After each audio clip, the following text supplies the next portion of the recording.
Hi, this is Terry Brock, and greetings to you from Melbourne, Australia. I'm here actually in the offices of Winston Marsh. He is the immediate past president of what was called the National Speakers Association of Australia, now called Professional Speakers Australia.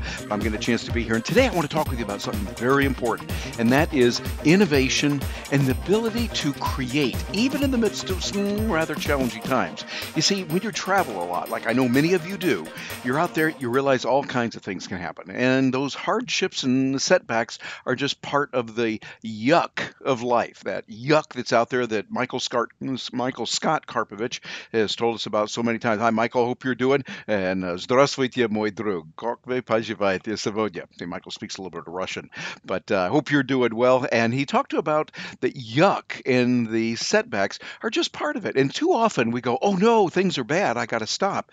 Instead, a more healthy way to do it is to go, oh, this one is the negative. I knew there was going to be something that was going to happen. It's just part of the way things work on the planet. And this one happens to be it.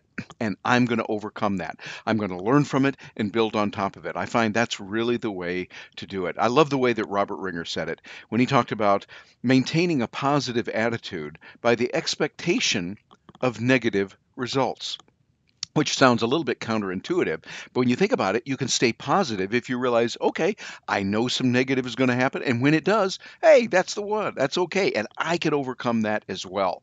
So it's like you become perennially optimistic. And by the way, I'm doing this for myself right now because, hey, this is special for those of you that travel. Yes, the airlines lost my luggage. Here I am heading on a 5-week tour around the world, our Build Your Business Around the World trip. And what happens to my luggage that I really need, that you got to have? And I packed everything in there very carefully, weighing it to make sure it's good. They lose it. Well, we're going to wait and see. Now, they're supposed to get it back within sometime in the next 4 decades, I think, but we'll find out. So anyway, we're optimistic, and I've got some steps that I've taken to deploy the right resources. I've got American Express Platinum working with me on that, so I feel good about that. And that leads me to the point of how you can be more creative, more innovative, even in the midst of some of that yuck that might be going on around you.